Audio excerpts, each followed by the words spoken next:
A fact, fact B, ये दोनों ही relevant facts हैं, मगर इसकी जो एडमिसिबिलिटी है वो इसके ऊपर डिपेंडेंट नहीं है। पैरा टू में ऐसा है।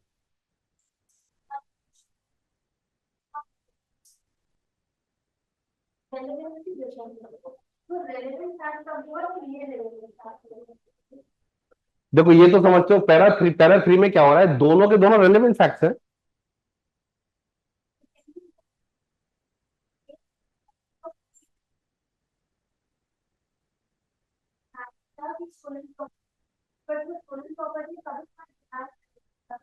नहीं भाई,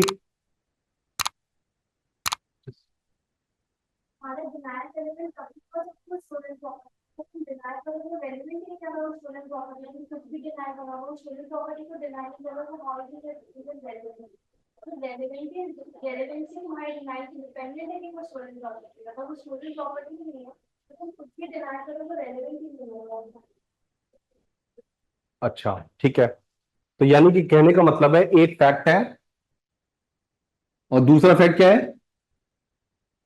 ये दोनों रेलेवेंट फैक्ट है।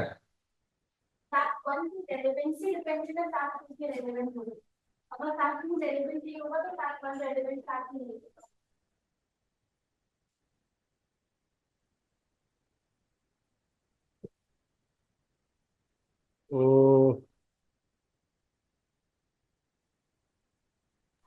तब तो पैरा टू रेलेवेंसी में नहीं है। डिस्क्रिशन तो है ना कोर्ट के पास।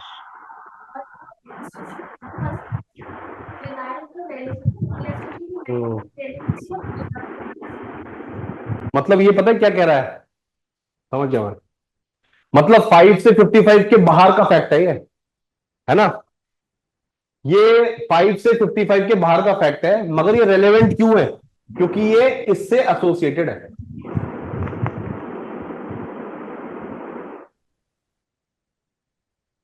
ठीक है, इंटर रिलेटेड है। ठीक है, सो लिख लो ये चीज। Para three on the other hand, जहां पे लिखा है ना उसके आगे लिखो para three on the other hand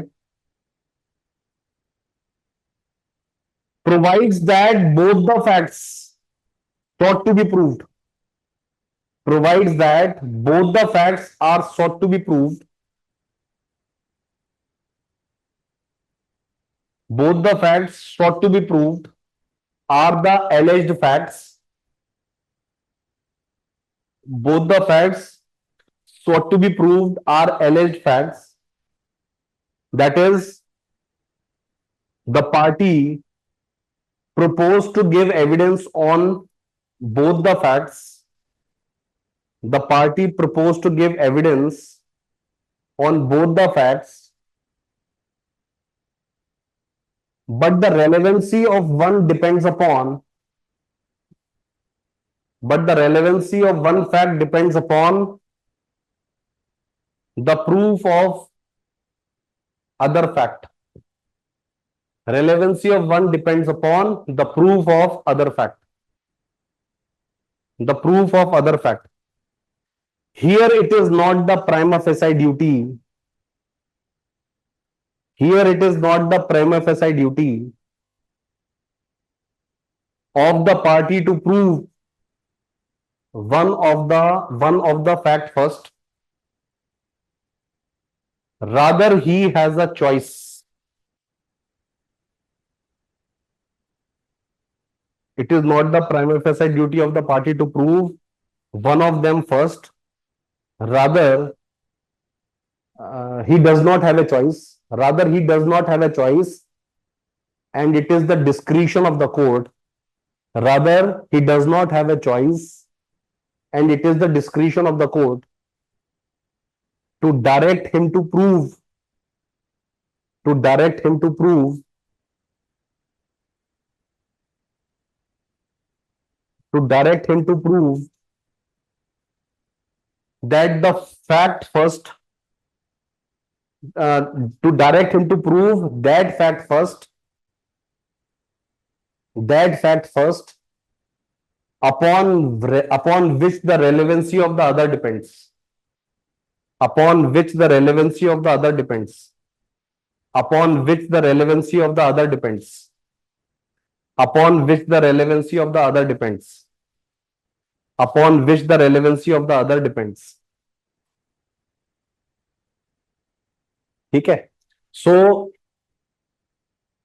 section 10136 में क्या हो रहा है, सेकेंड पैराग्राफ में डाइंग डिक्लेरेशन है, और ये इसकी एडमिसिबिलिटी डिपेंड करती है whether the person is dead.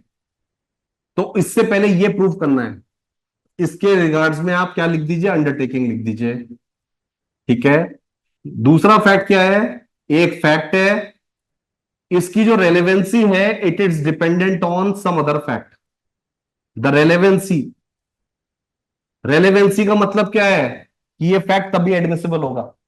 Relevancy का मतलब ये है कि the fact admissible, relevant admissible, है ना, सिनोनिमस वे में यूज, मगर कहीं लिखा नहीं है। रतनलाल नीरजलाल ने एक लाइन में लिखा है stricto sensu the facts which are relevant are admissible. ठीक है, so relevancy of one depends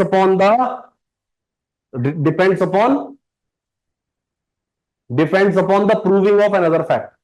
ठीक है, जैसे उसने पोजेशन डिनाई किया, क्यों, क्योंकि वो चोरी की प्रॉपर्टी थी, क्योंकि वो चोरी की प्रॉपर्टी थी। तो ये या तो ये प्रूव कर दो पहले, या तो ये पहले प्रूव कर दो। यहां पे ऑप्शन है आपके पास, पार्टी के पास ऑप्शन है। तो कोर्ट कोर्ट अपने डिस्क्रिशन के अनुसार, क्योंकि कोर्ट ने क्या किया है, कोर्ट ने देखा कि तुम्हारे पास इसका भी एविडेंस है, तुम्हारे पास इसका भी एविडेंस है, तुम दोनों ही फैक्ट से, मौजूद ध्यान दो, तुम दोनों ही फैक्ट्स को, दोनों ही फैक्ट्स के रिगार्ड्स में एविडेंस देना चाहते हो, है ना। तो फिर कोर्ट क्या कहेगा, कोर्ट का डिस्क्रिशन है, या तो ये प्रूव करवा लेगा पहले, या तो ये प्रूव कर लेगा। तो यहां पे डिस्क्रिशन है, यहां पे डिस्क्रिशन नहीं है। तो 136 हमारा हो गया पूरा। यस,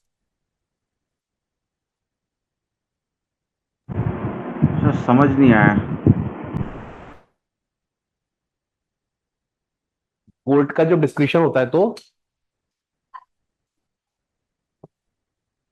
नहीं, कोर्ट का जो सेटिस्फैक्शन होता है ना, वो स्टैंडर्ड ऑफ प्रूफ की बात हो रही है।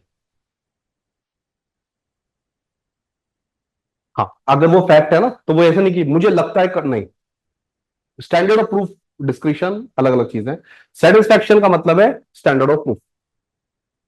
ठीक है, डिस्क्रिशन का मतलब है कि हमने हमेशा सीखा है ये चीज की डिस्क्रिशन को आउट ऑफ हेस्ट, आर्बिट्रेरली हमें नहीं करना है, हमें जुडिशियस प्रिंसिपल्स अप्लाई करने हैं हमेशा।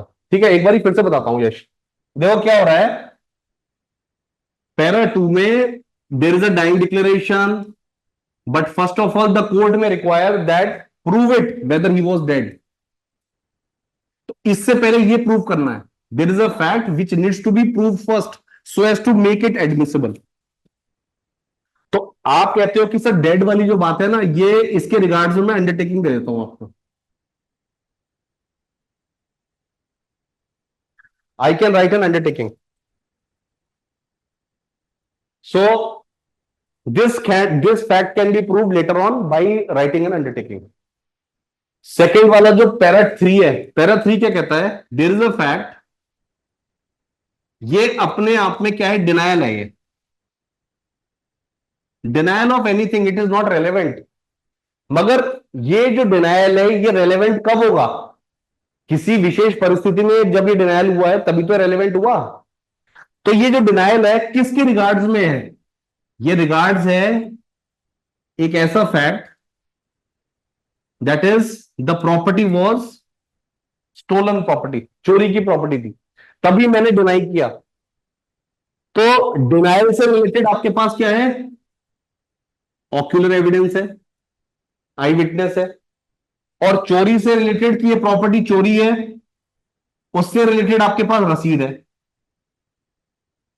रसीद in the name of another person, रसीद in the name of another person.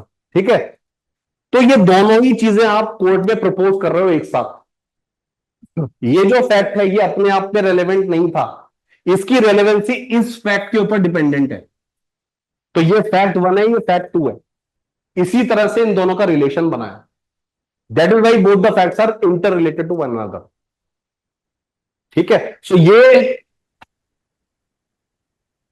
Sir एक क्वेश्चन था। तो दोनों एविडेंसेस आप देना चाह रहे हो तो कोर्ट आपसे कह देगा या तो इसका एविडेंस दे दो या तो इसका एविडेंस दे दो। ये कोर्ट का डिस्क्रिप्शन है यहाँ पे, क्योंकि दो एविडेंस आप एक साथ देना चाह रहे हो। और यहां पे क्या हो रहा है, यहां पे कोर्ट की रिक्वायरमेंट है कि पहला वो फैक्ट प्रूव करो तभी एडमिसिबल होगा। तो उससे पहले वाले फैक्ट को प्रूव करने की जगह आप कह दो कि सर अभी अब उसका एविडेंस नहीं है, या एविडेंस है, I will arrange it, I will write an undertaking. Yes, हाँ बोल, डाउट पूछो।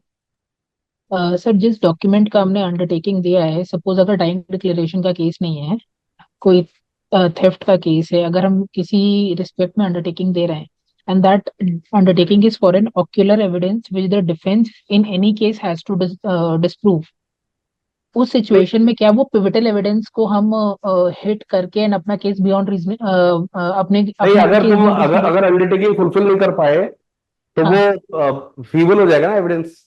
जो फैक्ट है वो एडमिसिबल नहीं होगा। मतलब until that undertaking undertaking basically, देनी पड़ेगी।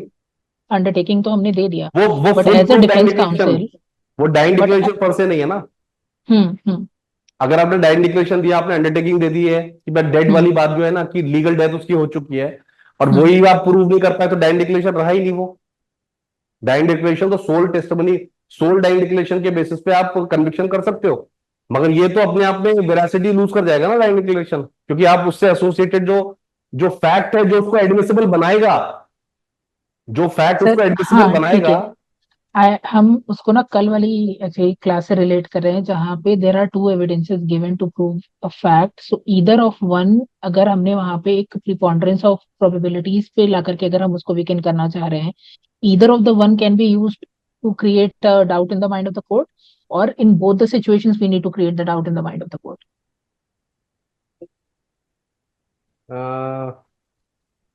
थोड़ा सा समझ नहीं आया, फिर से करो एक बार, सर समझ करो। कल हम लोगों ने ये पढ़ा था कि अगर एक फैक्ट एन इशू है, उसको प्रूव करने के लिए दो तीन रेलिवेंट फैक्ट हैं, हाँ, तो एनी वन, अब इसमें क्या हुआ है कि एक रेलिवेंट फैक्ट में अंडरटेकिंग दे दिया है, दूसरे रेलिवेंट फैक्ट का एविडेंस दे दिया है। सो अच्छा। If I connect both the situations, I want to say कि as a defence counsel do I need to disprove this beyond reasonable doubt, और अंडरटेकिंग के बेसिस पे कैन आई से दैट कि this has not been proved properly, therefore I do not need to prove it at all, या preponderance of probability already establish हो।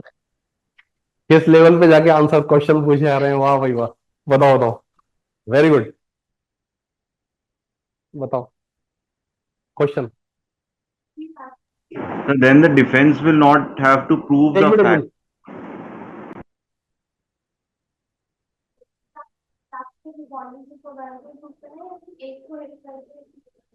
इसका answer ये है कि प्री पॉन्डरेंस ऑफ द प्रोबेबिलिटी और burden of proof की जो बात कर रहे हो ना, तो सिर्फ बर्डन ऑफ प्रूफ को अडहियर करो। जो भी फैक्ट है उससे एसोसिएटेड जो भी स्टैंडर्ड ऑफ प्रूफ है वो डिस्चार्ज करना है, बस। चाहे जैसा भी फैक्ट हो। देखो, अगर फैक्ट वन है और इससे पहले आपको फैक्ट वन प्रूफ करना है, फैक्ट टू है दैट इज डाइंग डिक्लेरेशन, और फैक्ट वन क्या है, डेथ, ये प्रूफ करना है। तो अगर इसको आपने बियॉन्ड रीजनेबल डाउट प्रूफ करना है तो yes, standard of proof, standard of proof, standard of proof आपको मेंटेन करना है। हाँ तो सर इस केस में we can say that the prosecution has failed to discharge Yes, general just burden of because of proof. the fact that this fact has been proved, this fact has not been proved according to the desired standard of proof, so it will affect the main document, it will affect the evidence. Yes, that is the question. Sir इसमें we can say that the prosecution has failed to discharge the general burden of proof. तो Yes, yes, yes. yes. Prosecution या for that matter defence counsel, जो भी evidence होगा, तो defence अगर standard of proof discharge नहीं हुआ है पर्टिकुलर फैक्ट को प्रूव करने का, तो वो since the standard of proof has not been discharge, it will be considered as not proof. ठीक ठीक है है, नाउ टेक आउट सेक्शन 101। ये हो गया हमारा टॉपिक कंप्लीट। ठीक है guys, I am taking a 10 minutes break. Section 101 से लेके जितना भी होगा हम करेंगे आज, पहले बर्डन ऑफ प्रूफ कंप्लीट करेंगे। ठीक है, तो आज हम थोड़ा सा स्ट्रेच कर सकते हैं, नहीं अभी तो टाइम है, काफी है। चलो टेक अ ब्रेक, 10 मिनट्स का ब्रेक ले लो। whoever desires any court to give judgment, whoever desires any court to give judgment as to any legal right or liability dependent on the existence of the fact which he asserts must prove that those facts exist. When a person is bound to prove the existence of any fact, it is said that the burden of proof lies on that person. So, section 101, don't go on the words. Section 101 को crack करने का तरीका देखो क्या है. 101 को कैसे हमें करना है. Just a second. भारतीय साक्ष्य अधिनियम में कौन सा लॉ है वो?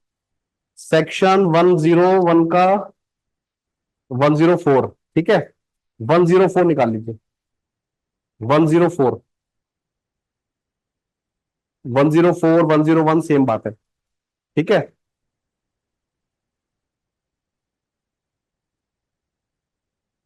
the burden of proof lies on that person. The burden of proof lies on the person. So section 101 provides for the primary burden of proof. एक लाइन में ये आंसर है. It is providing for the primary burden of proof. What is the law? Primary burden of proof, that is burden of proof. A primary burden of proof lies on the person who asserts any fact. So whoever asserts a fact, burden of proof lies on him. जो भी fact को assert करेगा, burden of proof उसी के ऊपर लाई करेगा. सो whoever asserts a fact, burden of proof lies on him or her.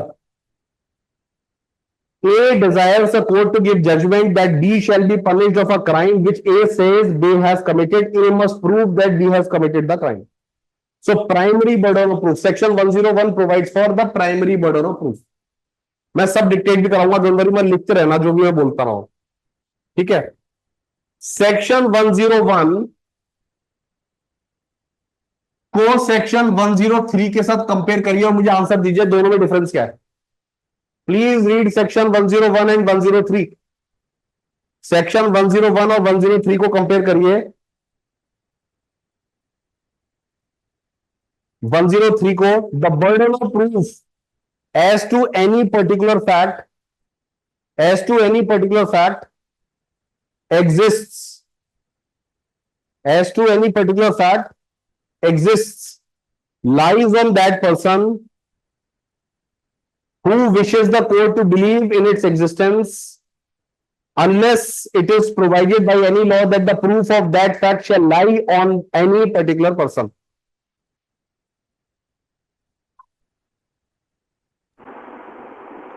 Section 101 और 103 जो है ना, सेम बात बोलते हैं. सेक्शन 101 में सेक्शन 103 इंप्लिसिट है. 101 के अंदर सेक्शन 103 इंप्लिसिट है. 103 is talking about a specific fact and 101 is talking about the general fact. ठीक, वही बात है. मगर 103 जो है वो 101 के अंदर समावेशित है, इंप्लिसिट है. वो उसके अंदर इंप्लिसिट है already. 103 is talking about an individual fact, a particular fact. 101 talks about the primary burden of proof.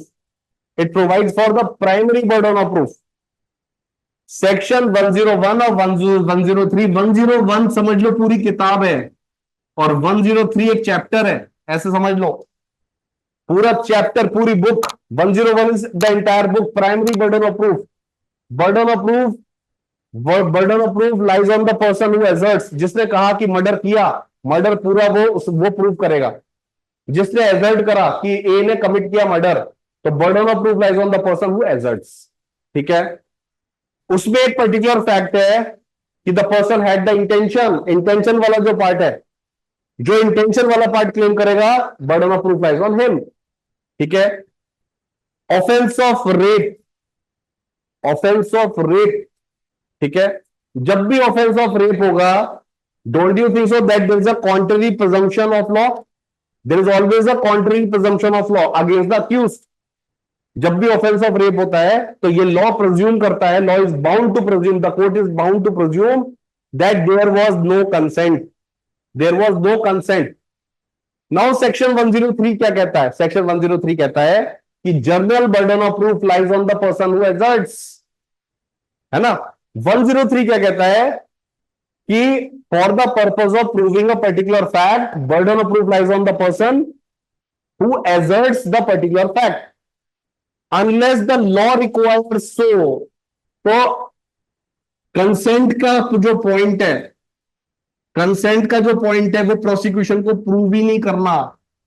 Consent का जो डिनायल है उसका बर्डन ऑफ प्रूफ किसके ऊपर है? डिफेंस के ऊपर।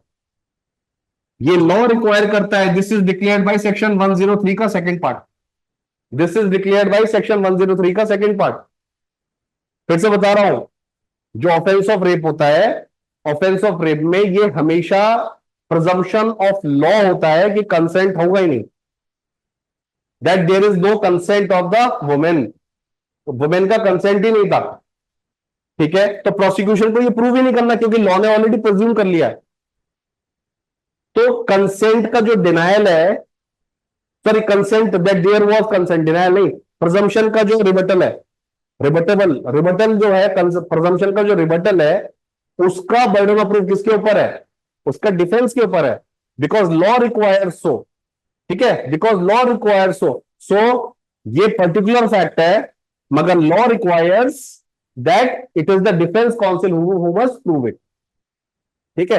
फिर से पढ़िए, the burden of proof as to any particular fact lies on that person who wishes the court to believe in its existence unless it is proved by any law that the proof of that fact lies on any particular person. ए देखो, illustration ए, illustration ए, एक ही illustration है, पुराने में दो illustration. A prosecutes B for theft and wishes the court to believe that B admitted the theft, B admitted the theft to C. A prosecutes B for theft and wishes the court to believe that B admitted the theft to C. B admitted the theft to C. A must prove the admission. B wishes the court to believe that at the time in question he was elsewhere. He must prove it. So both the parties are proving particular fact. Both the parties are proving particular fact. एक ही illustration है पुराने law में भी, ठीक है। तो section 101 provides for primary burden of proof, section 103 provides for a particular fact, proving of a particular fact. तो 101 में ही 103 इम्प्लिसिट है। 103 एक स्पेशल रिक्वायरमेंट दे देता है कि अगर लॉ की डिमांड है कि कोई पर्टिकुलर फैक्ट है वो किसी व्यक्ति विशेष के द्वारा ही सिद्ध करी जाए, तो you have to go as per the law. तो 103 का सेकंड पार्ट ये बोलता है कि अगर कोई लॉ रिक्वायर करता है, if the law requires that a particular fact needs to be proved by a particular person, then you have to go as per the law dictates, ठीक है। 101, now 102, take out 102,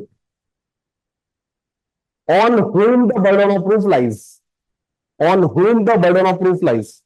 now section 101 से लेके 110 तक देखो, कहीं भी owners लिखा हुआ है? कहीं भी ओनर्स नहीं लिखा हुआ है, कहीं भी ओनर्स नहीं लिखा हुआ है। बगैर ऑनरेबल सुप्रीम कोर्ट के जजमेंट, दोनों को डिफरेंशिएट करना पड़ेगा, तो इसीलिए हम ये चीज लेके आएंगे। अदरवाइज ओनर्स जैसी चीज आपके लेजिस्लेटेड लॉ में कहीं लिखा हुआ नहीं है, ओनर्स जैसी चीज कहीं नहीं लिखी हुई है। सेक्शन 102 देखो क्या है। सेक्शन 102 को आप कह सकते हो shifting owners of proof, shifting owners of proof, ठीक है। तो बड़ी दिल पे पत्थर रख के मैंने ये लिखा है, देखो शिफ्टिंग ओनर्स ऑफ प्रूफ, आप लोग नहीं देख पाओगे यहां पे, देखो शिफ्टिंग ओनर्स ऑफ प्रूफ। वुडरॉफ में शिफ्टिंग बर्डन ऑफ प्रूफ है, ठीक है। हम मोनील को कंपाइल, मोनील को ओबे करेंगे यहां पे, shifting owners of proof 102, shifting onus of proof, shifting burden of proof, shifting onus of proof, shifting burden of proof, ठीक है। 105 पढ़ो, the burden of proof in a suitor the burden of proof in a sweater 102 the burden of proof in a suit और proceeding, यहां पे sweater लिखा हुआ है, इन अ suit और proceeding lies on the person who would fail if one evidence who would fail if no evidence at all were given on either side। ठीक है, इसको मैं बताता हूं। देखो जब 102 की बात कर रहे हो ना, तो 102 में क्या लिखा हुआ है? On whom the burden of proof lies, on whom the burden of proof lies, on whom the burden of proof lies। 102 provides for on whom the burden of proof lies। ठीक है, 102 पढ़ रहे हो तो 103 भी पढ़ लो, 104 भी पढ़ लो। 102 में जब 102 की बात हो रही है, 102 में दो चीजें आपको मिलती हैं, on whom the burden of proof lies and shifting onus. On whom the onus lies and shifting burden of proof और शिफ्टिंग ओनस ऑफ प्रूफ। ठीक है, ऑन whom का आंसर यह है, it refers to a stage,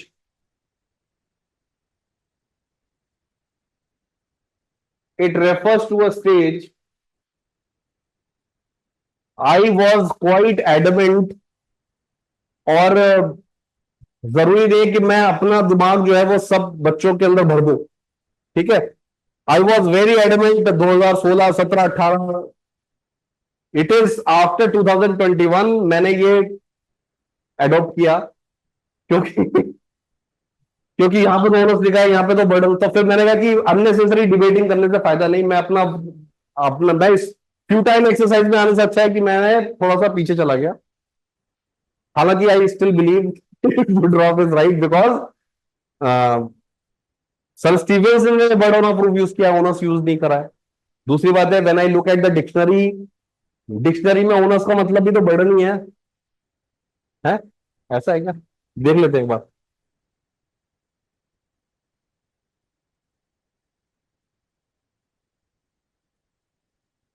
क्योंकि मेरा जो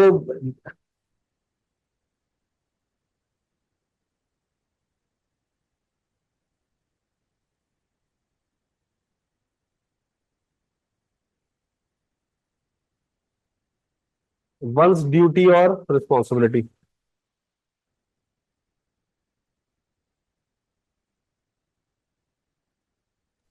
Sir, onus has also been defined in a Privy Council judgment.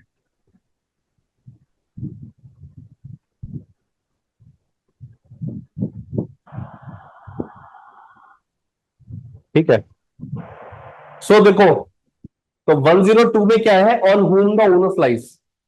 तो हमने सीखा प्राइमरी बर्डन ऑफ प्रूफ के बारे में। ठीक है, अब क्या हो रहा है? It is basically talking about a stage. 102 basically talks about a stage where no party adduce the evidence. No party, no party adduce the evidence, and out of this party there is a party A who will lose the case। So if there is a party who will lose the case, burden of proof lies on whom? तो burden of proof lies on that party। तो अगर दोनों party evidence देना बंद कर दें, एक stage पे जब दोनों पार्टी ने एविडेंस देना खत्म कर दिया, दोनों ने अपने अपने एविडेंस दे चुके हैं दोनों, तो उस स्टेज पे, जिस स्टेज पे एक पार्टी केस हार जाएगा, तो उसको हम कहेंगे बर्डन ऑफ प्रूफ उसी के ऊपर है। Now till that time the burden keeps on shifting, onus of proof keeps on shifting। So there will be individual facts, one fact will be asserted, one fact will be proved, the onus will shift on another। ठीक है, तो इस तरह से मॉनियर ने क्या समझाया है? मॉनियर ने इसको इस तरह से डील किया है कि एक प्रोसिक्यूशन है, एक डिफेंस काउंसिल है। ठीक है, तो general burden of proof, prosecution के ऊपर जनरल बर्डन ऑफ प्रूफ है, जनरल बर्डन ऑफ प्रूफ है, क्योंकि प्रोसिक्यूशन ने कंटेंट किया है कि उसने ऑफेंस ऑफ मर्डर किया है, ऑफेंस ऑफ मर्डर किया है। Now this factum comprises of many many subsidiary facts, many subsidiary facts, ठीक है, many ingredients which needs to be proved for the purpose of proving the offence of murder. So general burden of proving the murder lies on the prosecution. He has to prove the offense of murder. So the person who asserts burden of proof lies on him. ठीक है? Now he will be proving intention. Particular fact. Burden of proof lies on him. He will deny the intention. Burden of proof lies on him. ठीक है, तो यहां पे Monier ने इसको burden of proof नहीं बोला है, यहां पे बोला है कि ये इंटेंशन प्रूव करेगा, ये इंटेंशन डिसअप्रूव करेगा, डिसप्रूव करेगा। तो ये ओनस है which keeps on shifting. So onus of proving intention lies on the prosecution and onus of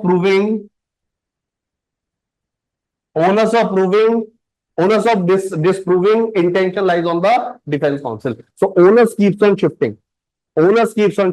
ठीक है, और वो कब तक शिफ्ट होता रहेगा?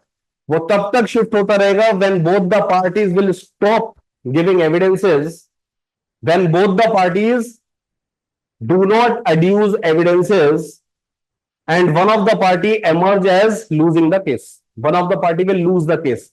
So at that, till that stage, both the parties will, till that time, onus keeps on shifting. ठीक है? So 102 देखो, the burden of proof in a suit or proceeding lies on that person who would fail if no evidence at all were given on either side. ठीक है? A sues B for the land of which B is in the possession and which A asserts was left to A by the will of C, B's father. If no evidence were given on either side, B would be entitled to retain his possession. Therefore, the burden of proof lies on A. A sues B for money due on the bond. The execution of bond is admitted, but B says it was obtained by fraud, which A denies. If no evidence was given on either side, A would succeed as the bond is not disputed and the fraud is not proved. Therefore, the burden of proof is on B. 103 talks about proving a particular fact. So 102 is shifting onus या shifting burden of proof. ठीक है. So the party alleges the fact, burden of proof lies on him till the time that party would fail the case, fail in the case. ठीक है, so section 101 is general burden of proof. Please write down certain questions जो पूछे गए हैं, last 5 years में question पूछे गए हैं. My question is, whoever moves, पहले क्वेश्चन का आंसर तो लिखो मत, ये पूछो.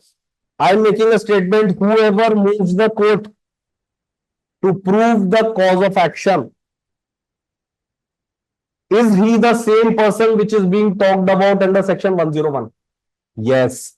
So the person on whom the cause of action is required to be proved, it is the same person who has been talked about in section 101. लिख लो, अब लिखो, whoever moves to the court with a cause of action, burden of proof lies on him. Burden of proof lies on him. This is called as primary burden of proof या general burden of proof. This is called as primary burden of proof, general burden of proof.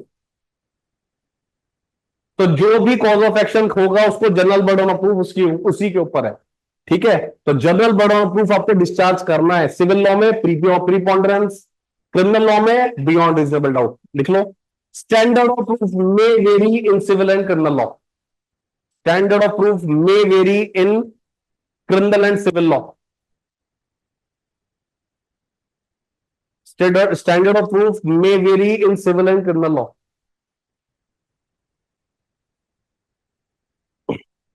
ठीक है, by chance की बात है कि ये judgement हाथ लग गया, मैंने बहुत एक्सटेंसिवली पढ़ा और स्टैंडर्ड ऑफ प्रूफ जैसी चीज मेरे हाथ लग गई है, हाथ लग गई थी, otherwise It's not a game, it's a